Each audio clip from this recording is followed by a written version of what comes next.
Today we're going to be doing part number 2 of my 18-part review of all 18 dividend ETFs with assets of $1 billion and above. Last week we did DGRO, DGRO.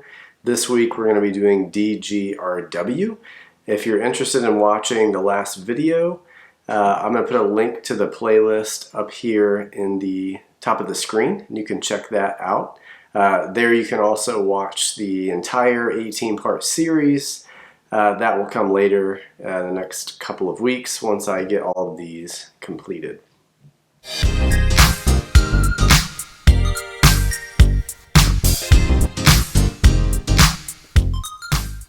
So today we're going to be focused on the Wisdom Tree U.S. Quality Dividend Growth ETF, ticker symbol DGRW. We're going to look at what the dividend yield is of this fund, what the fees are, just some basic facts about it. Then we'll check out how DGRO selects stocks. So we'll look at the underlying index and look at the specific strategy of that index. We're going to look at risk. So specifically, how does DGRW perform in down markets? We'll look at what the current holdings are as of August 2020. We'll also look at sector breakdown and see if there's any specific risk or diversification issues there.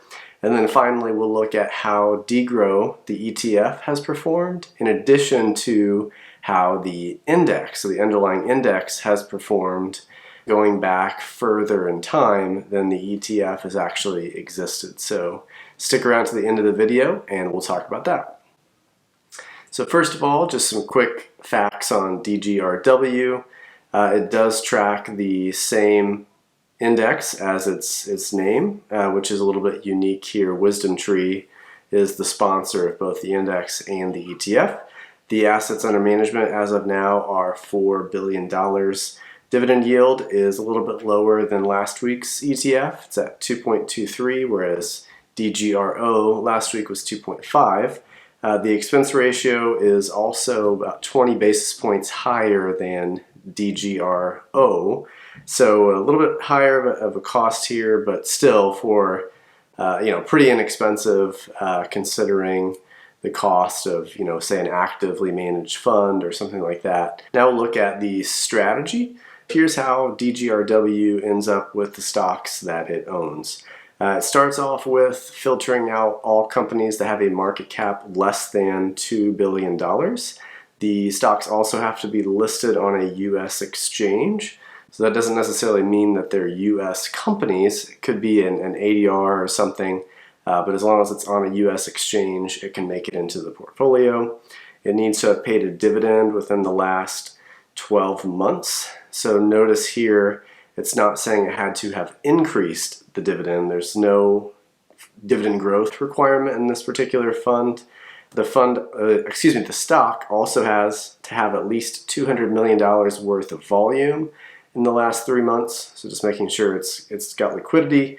The earnings yield also has to be greater than the dividend yield, which is kind of a fancy way of saying that the earnings have to be less than the dividend, greater than the dividend being paid, aka the payout ratio needs to be below 100. So if you remember from last week's video, DGRO had a payout ratio requirement of 75% or lower. This fund has a payout ratio requirement of 100% or lower. And also, unlike DGRO, this does include REITs, ADRs, and holding companies within its available universe. DGRO last week did not invest in REITs. The strategy details: DGRW will select the highest 300 stocks that have the combined quality and growth metrics that use this particular formula. So they assign a 50% weighting to long-term earnings growth rank. So they rank all the stocks from 1 to however many meet the criteria. Say it's 1,000, 1 to 1,000. Number 1 is the best. Number 1,000 is the worst. 50% of the weighting is assigned there. 25% goes to the average 3-year return on equity, and the same 25% goes to the last 3 years return on assets. So here they're getting to basically the profitability and quality of the particular company. Warren Buffett famously uses return on equity as a major driver of which stocks he ends up buying. And then one quick note on this, if the company does not have a growth estimate, so some of these companies might be too small and analysts don't cover them, they can still make the index. They just have to make it using ROE and ROA only. So it's a little bit harder for those companies to get into the index in the first place, but it can be done. As a calculation example, let's say a company has 10% long-term earnings growth estimated by analysts, and the return on equity is 25%.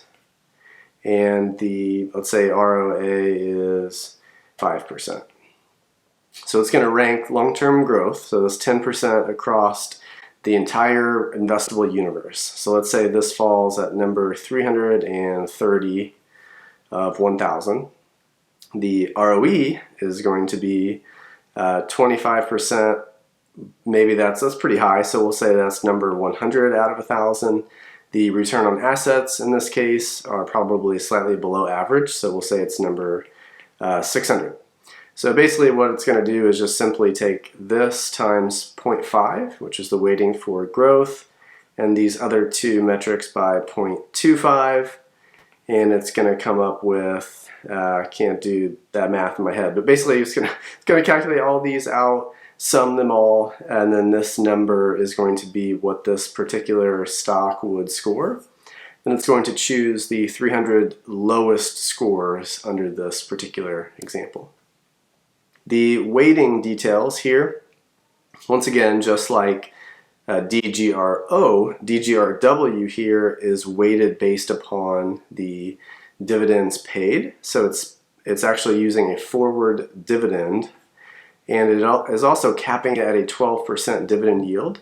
So if a stock has a, say, 24% dividend yield, it's going to say that total dividend paid would be, say, $1 billion. In this case, it's going to cap that at a lower amount, so say basically half of that. The sectors are going to be capped at no more than a 20% weighting. So if technology is, the formula says technology should be 30% of the index, it's only going to select the highest 20% scoring technology stocks. The rest will not make it in, even if they should have, because it can't be higher than 20. The REITs are capped at 15% instead of 20. And then also the maximum weight that any security can have is 5%, and it is rebalanced annually in December. Now we'll take a look at risk. This fund has a beta of 0.94, and this is also calculated against the Russell 1000 and large blend categories. DGRO was specifically a value fund. This one is measured as a blend of value and growth. So it is a little bit of a different comparison. Just keep that in mind when comparing this to DGRO. Here you have the upside downside capture numbers relative to the index.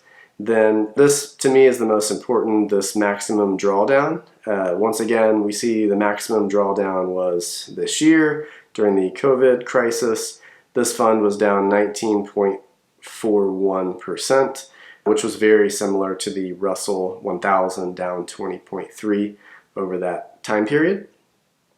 Stocks and sectors as of August, the light blue is the S&P 500, and you can see that there is quite a bit of an underweight here in energy. Industrials is hugely overweighted for this particular index, so almost 10% higher weighting in industrials. Utilities is quite a bit underweighted. I would assume a lot of the payout ratios are in excess of 100% here. It is also underweighted quite a bit in financials, and once again, almost 10%. Real estate is, they can own real estate, but again, payout ratios a lot of times are greater than 100% for real estate, so not much exposure there. Healthcare is just about the same. Tech looks like there's just a little bit more tech in this DGRW than the S&P 500. It's interesting, this is actually now in excess of their stated 20% cap. So I'm assuming the last rebalance in December of 2019, technologies has had a really good year. So this has kind of crept up over time. December 2020, this will be corrected. Staples, also quite a bit of an excess weighting in staples, which are traditionally very high ROE stocks. Materials, very similar, underweighted in communication services, and a little bit overweighted in discretionary. Here are the stocks. Once again, you'll note that the 5% cap has been exceeded here by Apple, Microsoft, and Verizon. So all of these will be shaved back to be 5% in December of 2020. But there you see the list. I won't go through those. You can go through those on your own if you'd like to pause the video and check these out. And now we'll get to performance. Here are the performance numbers for the ETF. And this is relative to large blend as the category. So I'll put LB for large blend, and then the index here is the Russell 1000. So you can see that the fund over the 5-year period has outperformed the large blend mutual funds by about 2.5%. It's also slightly outperformed the Russell 1000 index. Pretty solid performance here, nothing really extraordinary, but it does seem to have solid performance compared to the benchmark. Now we'll take a look at the index, which again, the ETFs, when you talk about ETF performance, and in my videos I've talked about how, I've got performance numbers going back to 2003. The only way to get those longer term numbers is by using the underlying index that is being tracked by the ETF. So that's how you find these longer term historical data. It doesn't matter that the ETF has not existed for that long. You can still see how it hypothetically would have done if following the same criteria. So here we're looking at WisdomTree's US Quality Dividend Growth Index, not the ETF. So the index was constructed in April 12, 2013, and these numbers are going to July 31st, 2020. You can see that the fund has basically been right with the S&P 500 over that time period, lagging by about 12 basis points, which is very, very, very minuscule in the grand scheme of things. Do keep in mind that fees are not taken out of this. So overall, pros and cons of DGRW. Pros, I think you're getting more of a value tilt by weighting by dividends rather than market cap. So most indices, including the S&P 500, are weighted by market cap, meaning as the stock price grows, your weighting also grows, which gives it a little bit of a momentum tilt. The value tilt comes into play when you start weighting by fundamentals. So in this case, dividends, the stock price goes down, the dividend typically will remain the same or even increase. So you may be increasing the weighting based upon the growing dividend, even if the stock price is declining. So it acts a little bit more like a value fund. The negative with that is that you get less of the momentum effect. Another positive is it is focused on stocks with competitive advantages, so that high return on equity companies generally have very high profit margins, and they have some kind of characteristics that make them attractive for investors like Warren Buffett, who have famously looked for stocks that have a large and wide economic moat, gives them the ability to make outsized returns for long periods of time, a very desirable quality when investing in a stock. So that's a positive. It's also well diversified. So as of the last rebalance, there were 266 holdings. The negative with having that many holdings is that you're not concentrated enough to really outperform the S&P 500 by that much. So that is a con. The cost, like we talked about earlier, is acceptable. There are other cheaper funds, but it is a good price for what you're getting here, instant diversification and the convenience of an ETF. I don't think 0.28 is that big of a deal there. Then the growth makes up 50% of the weight. which I've listed here as a con because growth has historically underperformed. So investors typically overpay for growth prospects. They think that, they buy the story, they buy the growth, and if the growth eventually does not materialize, then you end up overpaying for some kind of future that did not actually come true. If you like this video, hit the like button. If you want to get notifications when the next video comes out, hit the subscribe button and turn on the bell notification. I will see you guys next week, and as always, I appreciate your support and thank you for watching.